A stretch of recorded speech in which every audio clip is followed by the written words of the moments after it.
Hello everyone, नमस्कार मेरे प्यारे दोस्तों, मैं हूं कुणाल और आज हम बात करने वाले हैं रोटेशनल मोशन के बारे में। और यार ये वीडियो किनके लिए होने वाला है तो मेरे भाई 4 मई को नीट का एग्जाम है, ठीक है। और अभी आपका रोटेशन में जो टॉपिक नहीं कंप्लीट हुआ है हम कोशिश करते हैं इसको कंप्लीट करने का। तो आइए देखते हैं कि ये वीडियो कौन से टॉपिक पे होने वाला है ना। जैसे कि मोमेंट ऑफ इनर्शिया इस वीडियो के अंदर कवर करेंगे। उसके बाद हम क्या कवर करेंगे तो पैरेलल एक्सिस थ्योरम के बारे में कवर करेंगे। उसके बाद परपेंडिकुलर एक्सिस थ्योरम के बारे में कवर करेंगे और रेडियस ऑफ गायरेशन के बारे में करेंगे। बहुत ज़्यादा इसमें न्यूमेरिकल नहीं है, थोड़ा बहुत न्यूमेरिकल है। और एक बार पहले थ्योरी डिस्कस करते हैं, फिर जाकर के अगले लेक्चर में न्यूमेरिकल के बारे में बात करेंगे। तो मेरे भाई ये है अपना सिलेबस रोटेशनल मोशन जो कि यूनिट 5 में आता है, ठीक है। और इसमें आज का जो हमारा मुख्य उद्देश्य है कि मोमेंट ऑफ इनर्शिया के बारे में बात किया जाए। दूसरा हम बात करेंगे रेडियस ऑफ गायरेशन के बारे में। इसके बाद हम बात करेंगे पैरेलल और परपेंडिकुलर एक्सिस थ्योरम के बारे में। तो आइए समझते हैं कि क्या होता है ये सब। मेरे भाई सबसे पहले अगर हम बात करें रोटेशन में तो मोमेंट ऑफ इनर्शिया जिसको कि हम MOI या I से लिखे हैं, ठीक है। अच्छा जी, अब देखिए सबसे पहली बात कि मोमेंट ऑफ इनर्शिया में जैसे लेट अस सपोज कर लो मेरे भाई कि ये एक रड है आपका, ठीक है। और ये ना इसका एक्सिस ऑफ रोटेशन है और मेरे भाई R डिस्टेंस पे एक मास है, M मास है, ठीक है। अच्छा, तो इसके लिए हमको मोमेंट ऑफ इनर्शिया लिखना एकदम बेसिक से शुरू कर रहे हैं। M क्या है तो M आपका मास ऑफ ब्लॉक है। R क्या है तो R बेसिकली आपका distance of block from axis of rotation. जैसे ये वाला जो मार्कर है ना, यहाँ से एक ब्लॉक रखा हुआ है जिसका मास M है और ये रड कुछ ऐसे ऐसे रोटेट कर रहा है, ठीक है। अच्छा जी, I for moment of inertia. और इसके लिए जो मोमेंट ऑफ इनर्शिया का फॉर्मूला होता है वो mR²। क्या होता है मेरे भाई तो mR²। कैसे आया, कहाँ से आया, सब धीरे धीरे डिस्कस करेंगे, है ना, इस वीडियो में, नहीं तो अगले वीडियो में। फिलहाल के लिए आप ऐसा समझिए कि ये मेरे पास जो है कि एक रड है और ये एक ब्लॉक है जिसका मास M है जो कि रड से R डिस्टेंस पे है। और ये जो रड है कुछ ऐसे एक्सिस ऑफ रोटेशन इसका ये है। तो मोमेंट ऑफ इनर्शिया क्या हो जाएगा तो मास इनटू जो डिस्टेंस है उसका स्क्वायर। क्लियर है ये बात। चलिए अब बात कर लेते। I फॉर तो आपने लिख दिया मेरे भाई कि mR², है ना। अब इसका यूनिट कौन बताएगा, यूनिट भी तो आप ही को बताना है ना। तो भाई मास है तो मास का यूनिट क्या हो जाएगा kg हो जाएगा। और R क्या था भैया तो डिस्टेंस था। तो डिस्टेंस का मतलब क्या हो गया तो मीटर, और मीटर का R² है तो हमने लिख दिया kg मीटर², ठीक है। यूनिट भी बता दिए तो डायमेंशन भी बता दो मेरे भाई। kg का डायमेंशन होता है m और मीटर मतलब कि एक टाइप का लेंथ है तो हम इसको mL² लिख दिए। क्या इस बात में कोई कठिनाई है? कोई कठिनाई है तो आप कमेंट करके बता सकते हो, है ना। आइए आगे बढ़ते। अब बात आता है कि ठीक है आप डिस्कस तो कर रहे हो बट आप ये बता दो ना कि ये क्वांटिटी वाइज कैसा है, स्केलर क्वांटिटी है कि वेक्टर क्वांटिटी है कि कैसा क्वांटिटी है ना। तो मेरे भाई तो हम ना 2-3 टाइप के क्वांटिटी के बारे में बात करते हैं। सबसे ज़्यादा जो चर्चा होता है वो स्केलर क्वांटिटी का होता है, वेक्टर क्वांटिटी का होता है ना।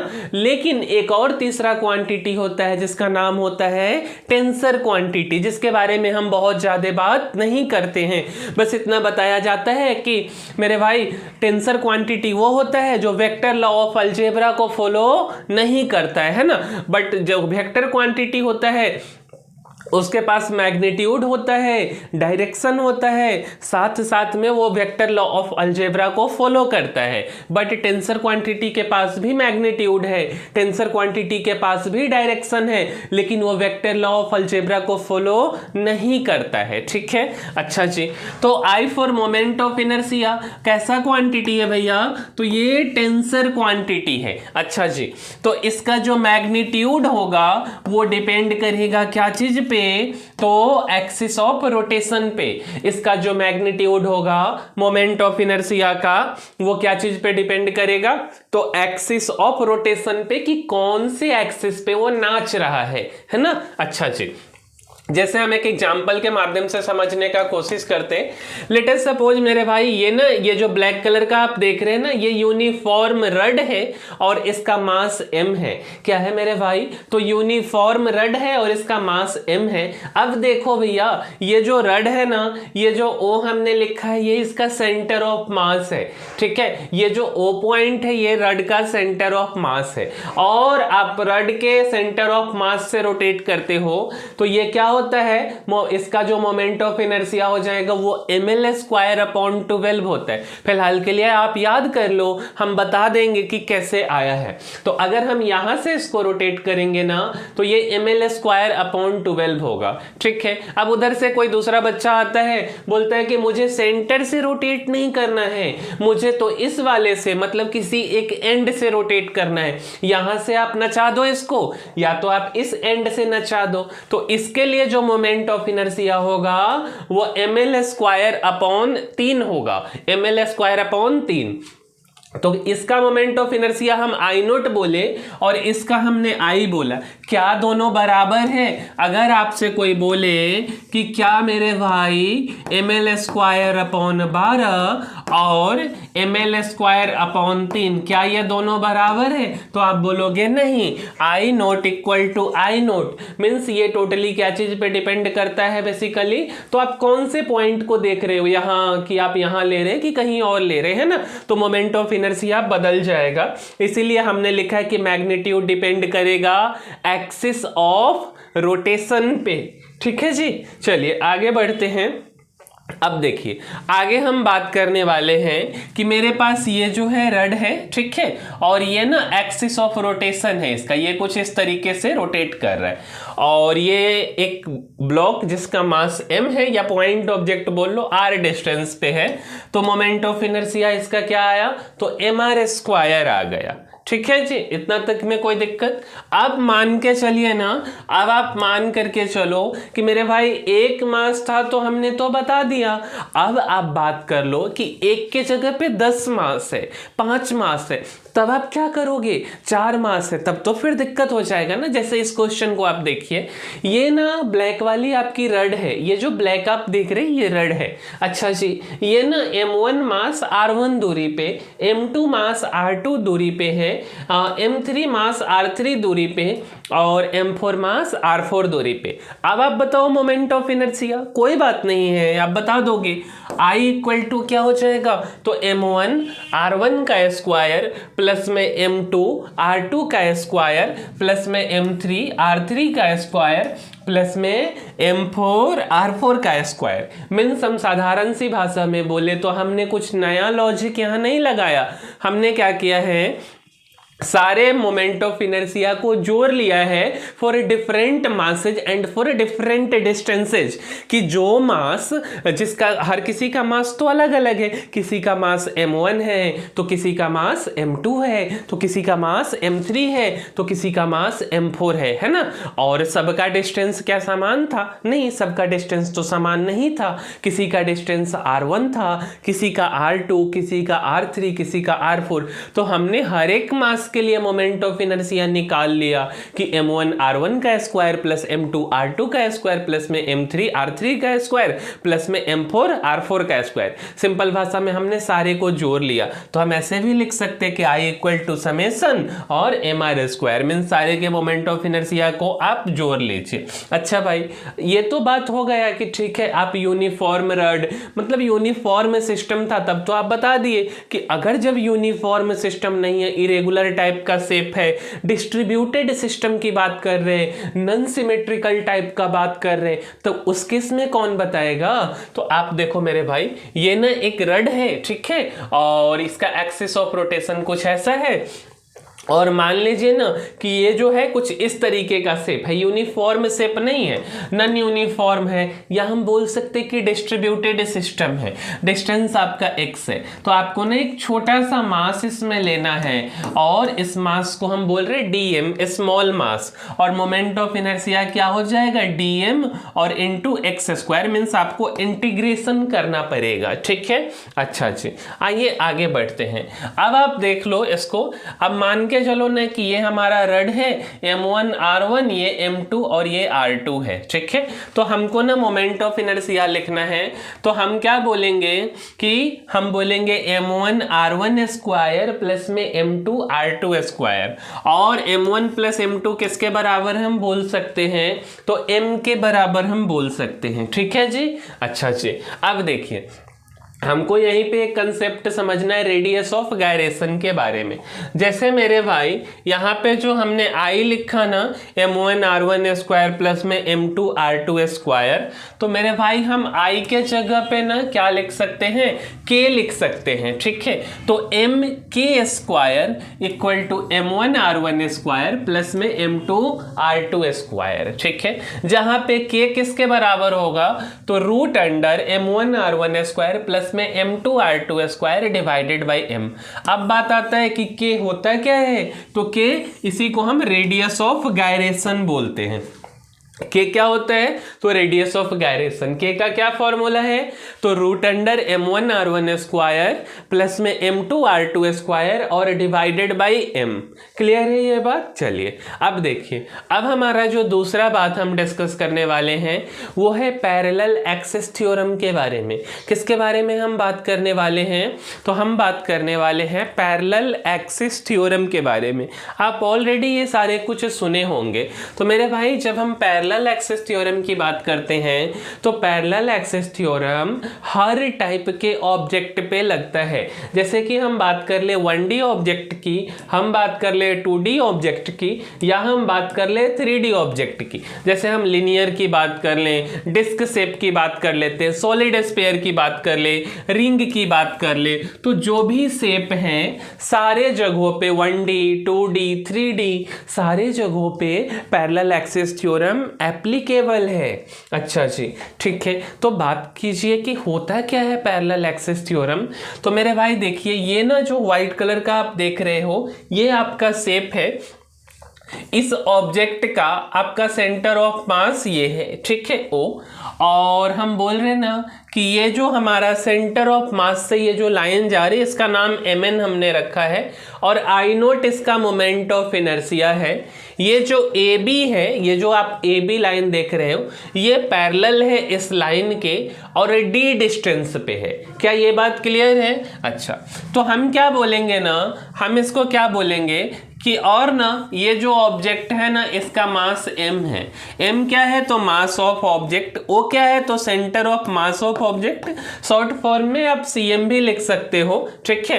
अच्छा जी, और I नोट क्या है, तो moment of inertia about axis through centre of मास। मतलब क्या हुआ सिंपल भाषा में, ये जो आप व्हाइट कलर की लाइन देख रहे हो, ये व्हाइट वाली लाइन एक्सिस ऑफ रोटेशन है जो कि सेंटर ऑफ मास से इस ऑब्जेक्ट के पास कर रहा है। तो हम इसके लिए क्या बोलेंगे कि ये जो है ना AB जो लाइन है इसका मोमेंट ऑफ इनर्शिया को हम I बोल रहे हैं, और पैरेलल एक्सिस थ्योरम बोलता I equal to I not, means I not plus में MD स्क्वायर।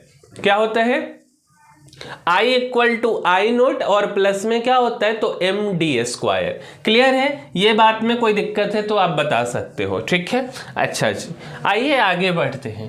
अब ना यहाँ पे आप देखो, जो AB था ना, AB जो था जिसको हमने बोला आपको axis parallel to line MN, देखिए तो AB जो लाइन है ना ये MN के पैरेलल है। क्लियर है? अच्छा जी, अगर हम D की बात करें तो ये क्या है, parallel distance between line AB and MN। तो I क्या हुआ, I equal to I not plus में M और D स्क्वायर। यही है हमारा पैरेलल एक्सिस थ्योरम। कितना सिंपल है।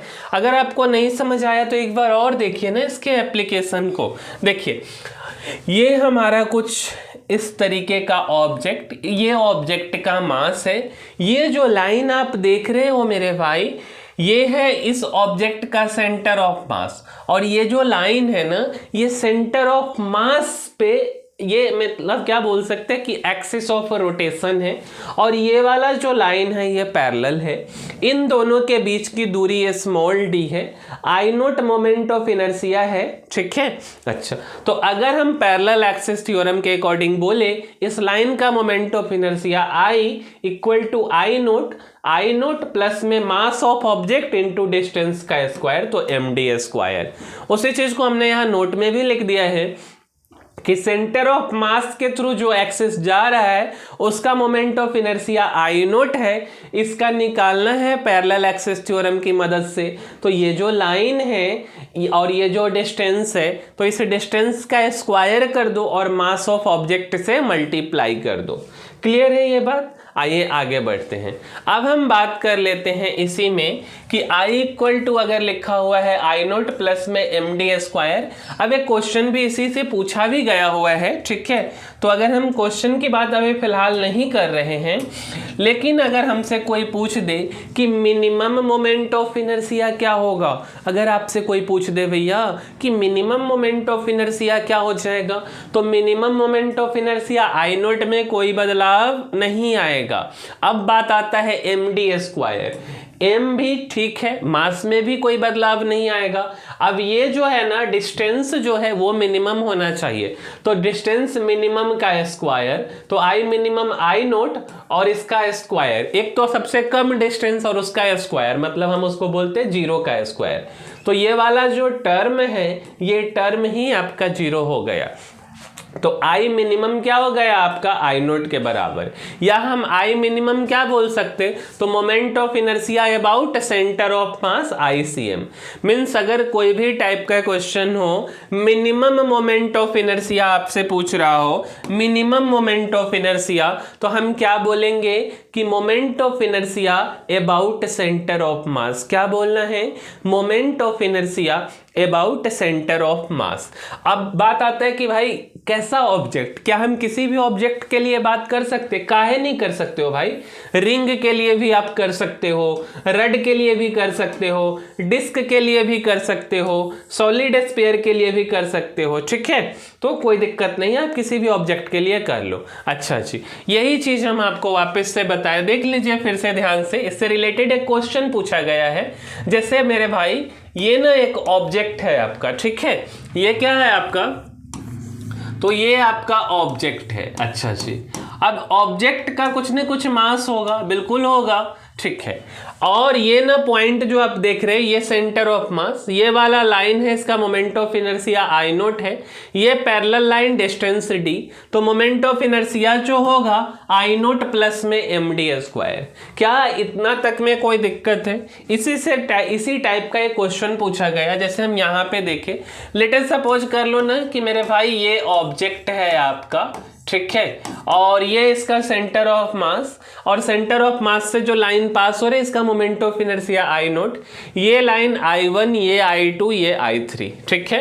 अब आपसे पूछ रहा है कि मोमेंट ऑफ इनर्शिया को आप अरेंज करो, तो आप बोलोगे मोमेंट ऑफ इनर्शिया क्या हो जाएगा, तो I equal to I not और प्लस में आप पढ़ करके क्या आए हो, तो एम डी स्क्वायर। क्या आप यही पढ़े हो ना? अब आप देखो एक चीज देखो, ये वाला डिस्टेंस आपका D1 है, ये वाला डिस्टेंस आपका D2 है, और ये वाला डिस्टेंस आपका D3 है। तो आप क्या बोलोगे कि D3 सबसे ज़्यादा, फिर क्या है, तो फिर आपका D2 है, और फिर आपका क्या है, D1 है। तो अगर आप D3 का स्क्वायर करोगे और फिर आप D2 का स्क्वायर करोगे और फिर आप D1 का स्क्वायर करोगे, तो क्या यह सीक्वेंस बदल जाएगा? नहीं ना। तो आई नोट में डिस्टेंस ज़्यादा है, D3 ज़्यादा, मीन्स अब मोमेंट ऑफ इनर्शिया किसका ज़्यादा बोलेंगे, तो I3 का, फिर I2 का, फिर I1 का, और फिर मोमेंट ऑफ इनर्शिया जो इसका है आई नोट। क्या क्लियर है? तो आपको ना इस टाइप का भी क्वेश्चन पूछा जाता है कि आप इसको अरेंज करो। चलिए आगे बढ़ते हैं 6 नंबर में। मेरे भाई ये कुछ इस टाइप का शेप है, आप देखो तो एक तो ये आपको स्क्वायर दे दिया है, इसका साइड 2a है और कुछ इस तरीके से आपका सेमी सर्कुलर चारों साइड से ऐसे बोल दिया है। ये 2a है, ये वाला डिस्टेंस आपका a है, ये भी आपका a, ये भी a, और ये जो लाइन आप देख रहे हो इसके रिस्पेक्ट में आपको मोमेंट ऑफ इनर्शिया निकालना है, I चाहिए। और क्वेश्चन में लिखा है कि I0 इक्वल टू 0.8 ma², तो आपको I चाहिए। सिंपल है, हमने ना पैरेलल एक्सिस थ्योरम पढ़ा है, तो हमने पैरेलल एक्सिस थ्योरम में क्या पढ़ा है, I इक्वल टू क्या होता है, तो I0 प्लस में md²। तो I0 का वैल्यू तो हमको दिया है 0.8, तो 0.8 लिख देते हैं, और 0.8 ma² दिया है, ठीक है, ये लिख दिए। अब हम बात करते हैं md², m तक भी ठीक है। डिस्टेंस देखिए तो इस लाइन का ये है a और ये भी है ये, मतलब पूरा पूरा आपका 2a, तो 2a का होल स्क्वायर मीन्स कितना हो गया, तो 4a², 4am² और 0.8 ma², तो हम 4.8 ma² बोल सकते हैं। तो यही इसका एप्लीकेशन है, सिंपल सिंपल सा। और देखिए लेट अस सपोज मेरे भाई ये ब्लैक वाला आपका रड है, ठीक है, रड का लंबाई कैपिटल L, इसका मास आपको m दिए हुआ है, यूनिफॉर्म रड, ये सेंटर ऑफ मास, ये जो लाइन है ये कुछ इस तरीके से इसका एक्सिस ऑफ रोटेशन है, और आपको बोल रहा है कि L/2 पे आप एक तो I का वैल्यू निकालो और दूसरा रेडियस ऑफ गायरेशन आप लिखो। क्लियर है ये बात,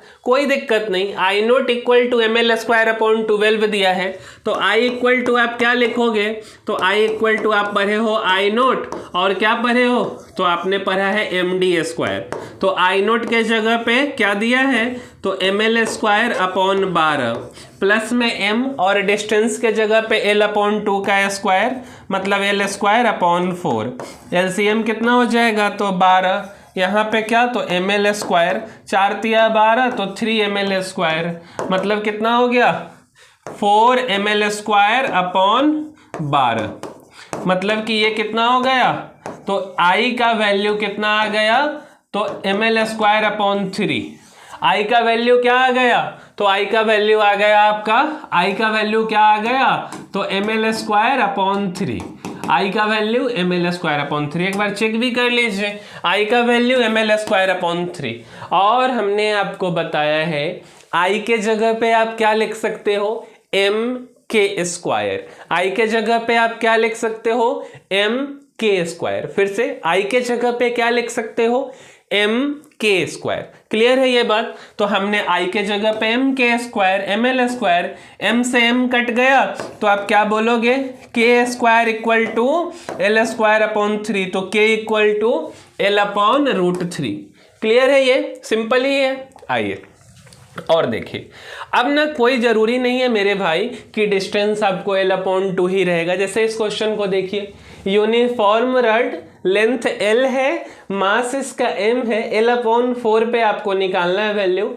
I0 आपको ml²/12 दिया है, I भी निकालना है और k भी निकालना है। सिंपल क्वेश्चन है। देखिए तो अगर हम I पूछे तो I इक्वल टू आप क्या बोलोगे, तो बोलोगे कि आप लिख दीजिए ml²/12 और प्लस में आपको क्या लिखना है, तो m, और d के जगह पे आप क्या लिखोगे, तो L²/16। क्या लिखोगे, ml²/16। अब यहाँ पे आपका क्या है, तो 12 और 16 का LCM है। आइए 12 और 16 का LCM कर ले, 2 छक 12, 2 8 16, 2 3 2 4, तो 4 तिहाई 12, दूनी 24, दूनी 48, इसका LCM आ गया, तो ये हो गया 48, 12 दूनी 24, 12 चौके 48, तो ये हो गया आपका 4 ml², और 16 तिया 48, तो कितना हो गया, 3 ml², मतलब क्या हो गया ये, तो 7 ml²/48। I का वैल्यू, I का वैल्यू कितना आ गया, तो 7 ml²/48। दूसरा हमको क्या लिखना है, तो K भी निकालना है, तो K निकालना है भैया, तो I का वैल्यू आपका क्या आया है, तो I का वैल्यू आया है 7 ml²/48, और I के जगह पे आप क्या लिख सकते हो, mk²। तो M K square equal to 7 ml square upon 48। M से एम काट दिए तो के इक्वल टू क्या हो गया, √7 और 7/48 और क्या हो जाएगा, तो और यहाँ पे अरे भाई और देखिए तो m से m कट गया तो k इक्वल टू क्या हो गया, तो √7/48 और इंटू में l। एक बार वैल्यू को चेक कर लीजिए, देखिए तो अंडर रूट इस तरीके से भी आप लिख सकते हो कि L√7/4/√3 और I का value 7 ml square upon 48। Clear है ये। अब देखिए अगला है हमारा परपेंडिकुलर एक्सिस थ्योरम। अगला जो हम टॉपिक डिस्कस करने वाले हैं ये है आपका परपेंडिकुलर एक्सिस थ्योरम। मेरे भाई जो परपेंडिकुलर एक्सिस थ्योरम है ये एप्लीकेबल है केवल और केवल प्लेन लेमिना के लिए, प्लेन सरफेस के लिए, प्लेन सीट के लिए, प्लेन ऑब्जेक्ट के लिए। मेरे भाई पैरेलल एक्सिस थ्योरम हर टाइप 1D 2D 3D सबके लिए एप्लीकेबल था। परपेंडिकुलर एक्सिस थ्योरम ऐसा नहीं है, यह केवल प्लेन सीट, प्लेन ऑब्जेक्ट्स के लिए एप्लीकेबल है, प्लेन लेमिना के लिए एप्लीकेबल है। तो हमने बोला कि जो परपेंडिकुलर एक्सिस थ्योरम है ये प्लेन लेमिना, प्लेन सीट या प्लेन ऑब्जेक्ट्स के लिए एप्लीकेबल। जैसे एग्जाम्पल के लिए रिंग पे आप लगा सकते हो, आप डिस्क पे लगा सकते हो, है ना, इन सब जगहों पे आप लगा सकते हो। जैसे आप देखो मेरे भाई ये ना आपका एक सरफेस है, ठीक है, प्लेन ऑब्जेक्ट आप बोल सकते हो। ये हमारा जेड एक्सिस है, ये हमारा एक्स एक्सिस और ये व्हाइट वाला लाइन आपका वाई एक्सिस है, ठीक है। ये आपका एक पॉइंट ऑब्जेक्ट जिसका मास m है जो कि r डिस्टेंस पे है। z क्या है, तो axis perpendicular to plane of lamina, मतलब ये जो मार्कर है ये अंदर की तरफ आप डाल रहे हैं ना, axis perpendicular to plane of lamina. तो ये बेसिकली है प्लेन लेमिना, प्लेन सीट आप बोल सकते हो, ठीक है। अब देखिए तो बोला जाता है कि जो IZ है moment of inertia through Z axis which is equal to IX plus में IY होता है। क्या चीज के इक्वल होता है, तो IZ equal to IX plus में IY होता है, ठीक है। अच्छा, इसी को हमने लिखा कि x and y axis lies in the plane of lamina and z axis perpendicular to plane of paper. क्या बोल रहे हैं हम कि x और y एक्सिस जो है प्लेन ऑफ लेमिना पे लाई कर रहा है और z axis perpendicular to plane of paper है, तो जो moment of inertia through z axis होगा वो IX प्लस में IY के बराबर होगा। क्लियर है। इसी चीज इसको हम प्रूफ भी करके आपको बताएंगे। एक बार इसके स्टेटमेंट को समझ लेते हैं। तो स्टेटमेंट क्या बोलता है, the sum of moment of inertia IX plus IY about two mutually perpendicular axes in plane of lamina is equal to the moment of inertia about an axis perpendicular to the plane of lamina and passes through the point of intersection of two axes lies in the plane of lamina। क्या हुआ, अगर simple भाषा में बोले तो इसका मतलब केवल इतना है कि IZ equal to IX plus में IY। देखो भाई अब ऐसा है कि आपसे क्वेश्चन बनना चाहिए, ये स्टेटमेंट रटने का कोई खास ज़रूरत है नहीं। 11th में आपका बोर्ड भी नहीं है कि आपको बहुत ज़्यादा टेंशन है कि आपको बोर्ड में लिखना है, बट समझने के ख्याल से महत्वपूर्ण है। और आपको ये समझना है कि moment of inertia through Z axis, और जेड एक्सिस जो है कि प्लेन ऑफ पेपर पे परपेंडिकुलर है, तो उस केस में जो मोमेंट ऑफ इनर्शिया होगा वो moment of inertia through X axis plus में moment of inertia through Y axis हमने बोला है। उसी बात को हमने लिखा कि the sum of moment of inertia IX plus IY about two mutually perpendicular axis, दो mutually perpendicular axis in plane of lamina is equal to the moment of inertia about an axis perpendicular to the plane of lamina and passes through the point of intersection of two axes lies in the plane of lamina। यही तो मतलब है जो हमने आपको यहाँ पे बताया, ठीक है। अब देखिए इसके प्रूफ के बारे में डिस्कस करते मेरे भाई। शेप ऑफ ऑब्जेक्ट ऐसा कुछ है, ये हमारा एक्स एक्सिस, ये जेड, और ये रेड वाला वाई एक्सिस, ये हमारा ओरिजिन, और ये आर डिस्टेंस पे कोई ऑब्जेक्ट है जिसका कोऑर्डिनेट एक्स और वाई है, ये वाला एक्स है और ये जो डिस्टेंस है वाई है, और ये जो आर है ये किसके बराबर होगा, तो under root X square plus Y square from Pythagoras theorem. ये प्लेन ऑफ लैमिना की हम बात कर रहे हैं ना। अब देखिए अगर आपको कोई बोले कि मेरे भाई ये है एक्स एक्सिस और यहाँ पे कोई ऑब्जेक्ट रखा हुआ है, तो आप इसका ना मोमेंट ऑफ इनर्शिया बताओ, तो आई एक्स एक्सिस का आप बताना, तो एम और ये वाला डिस्टेंस वाई स्क्वायर, और ये जो रेड वाला लाइन है इसका अगर आपसे कोई मोमेंट ऑफ इनर्शिया पूछे आई वाई के बारे में, तो आप बताओगे एम और जो डिस्टेंस है उसका स्क्वायर, तो आई वाई इक्वल टू आप बता दोगे एम एक्स स्क्वायर। क्लियर है ये बात? अच्छा जी। अब देखिए अगर ना हम इन दोनों को कंबाइन करें, ये आर डिस्टेंस पे मास एम है, ये जेड एक्सिस है, तो आई जेड इक्वल टू क्या हो जाएगा, तो I Z equal to M R square, और एम आर स्क्वायर का मतलब क्या हो गया, तो आर था आपका क्या चीज भैया, तो आर इक्वल टू क्या था, तो root under X square plus में वाई स्क्वायर, तो आर स्क्वायर इक्वल टू क्या हो जाएगा, तो एक्स स्क्वायर प्लस में वाई स्क्वायर। तो हमने आर स्क्वायर के जगह पे X square plus Y square, I Z equal to M X square plus में एम वाई स्क्वायर, और एम एक्स स्क्वायर का मतलब आई एक्स और एम वाई स्क्वायर का मतलब आई वाई। यही बात तो हमने लिखा, आई एक्स और आई वाई। क्लियर है ये बात? तो यही हमारा प्रूफ है बेसिकली, और इसी को हम लोग परपेंडिकुलर एक्सिस थ्योरम बोलते हैं, ठीक है। क्लियर है ये? अच्छा जी। अब देखिए ये आपका रिंग है, ठीक है, और ये आपका ओरिजिन है, ये वाला हमारा एक्स एक्सिस है, ये वाई एक्सिस और ये वाला जेड एक्सिस। अब अगर आप इस फिगर को देखेंगे तो ये सिमेट्रिकल ऑब्जेक्ट है। सिमेट्रिकल ऑब्जेक्ट का मतलब आप क्या बोलेंगे कि मोमेंट ऑफ इनर्शिया जो एक्स का होगा वही आपका वाई का होगा, तो moment of inertia through X बराबर moment of inertia through Y. तो हमने आई जेड इक्वल टू पढ़ा है आई एक्स प्लस में I Y, perpendicular axis theorem. तो क्या हम आई वाई के जगह पे आई एक्स लिख सकते हैं? बिल्कुल। क्या हम आई एक्स के जगह पे आई वाई लिख सकते हैं? बिल्कुल लिख सकते। तो आई जेड इक्वल टू या तो 2 आई एक्स आप बोल दो, या तो आप 2 मोमेंट ऑफ इनर्शिया वाई बोल दो, 2 आई वाई। ठीक है, ये है आपका कहानी।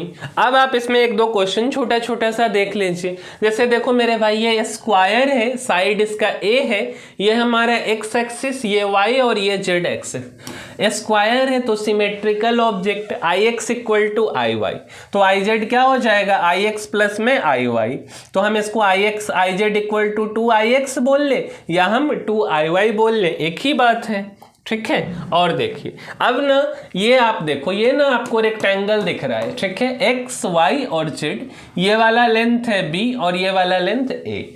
Unsymmetrical object, I X not equal to I Y, तो आई जेड इक्वल टू आपको क्या लिखना पड़ेगा, तो I moment of inertia through X axis plus में moment of inertia through Y axis. ठीक है, अच्छा इस फिगर को देखिए, अगर आप इस फिगर को देखेंगे ये 2a ये भी 2a स्क्वायर है, और ये वाला ना आपका क्या है, तो सेमी सर्कल है। ये आपका जो डिस्टेंस है ये a है, ये भी a, ये वाला भी आपका a। अगर इस पूरे फिगर को देखेंगे, मेरे ड्राइंग पे अगर आप नहीं जाते हैं, तो ये सिमेट्रिकल ऑब्जेक्ट और आई एक्स आपका बराबर है आई वाई के, तो moment of inertia I Z equal to I X plus I Y, और आप इसको 2 आई एक्स बोलो या आप 2 आई वाई बोलो, एक ही बात है। अच्छा जी, एक क्वेश्चन है आपका, काफ़ी सही सा क्वेश्चन है ये।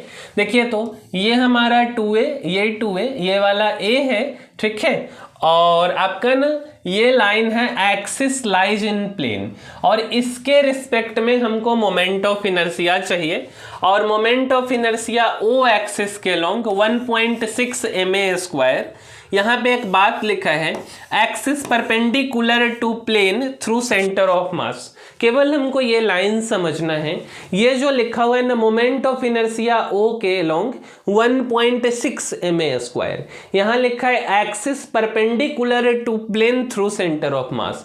हर हाल में ये किसकी बात कर रहा है मेरे भाई? जेड एक्सिस की बात कर रहा है। ये एक्स है, ये वाई है, तो परपेंडिकुलर कौन होगा? Z axis.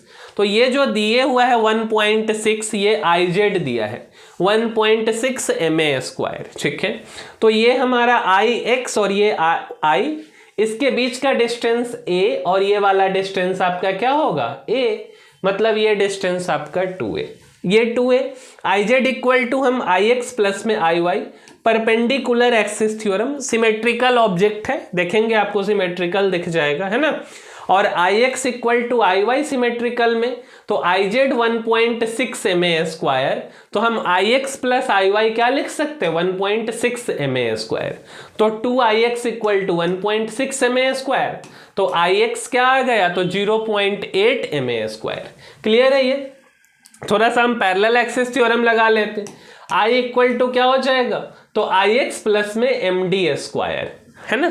I equal to क्या हो जाएगा? आई एक्स प्लस में md²। आई एक्स आप कितना निकाल के लाए हो? 0.8 ma², और यहाँ पे जब आप वैल्यू पुट करोगे तो क्या आ जाएगा? 4.8 ma²। जस्ट ये वैल्यू पुटिंग टाइप का क्वेश्चन था, है ना, थोड़ा सा लॉजिक और कुछ खास इसमें है नहीं, ठीक है मेरे भाई। तो ये इतना काफी सिंपल सा क्वेश्चन, ये IIT एडवांस में भी पूछा गया क्वेश्चन है, बट यार हमको प्रैक्टिस रहना चाहिए सही से, ठीक है। तो यार इस वीडियो के अंदर इतना ही, और मिलते हैं अगले वीडियो में, तब तक के लिए धन्यवाद।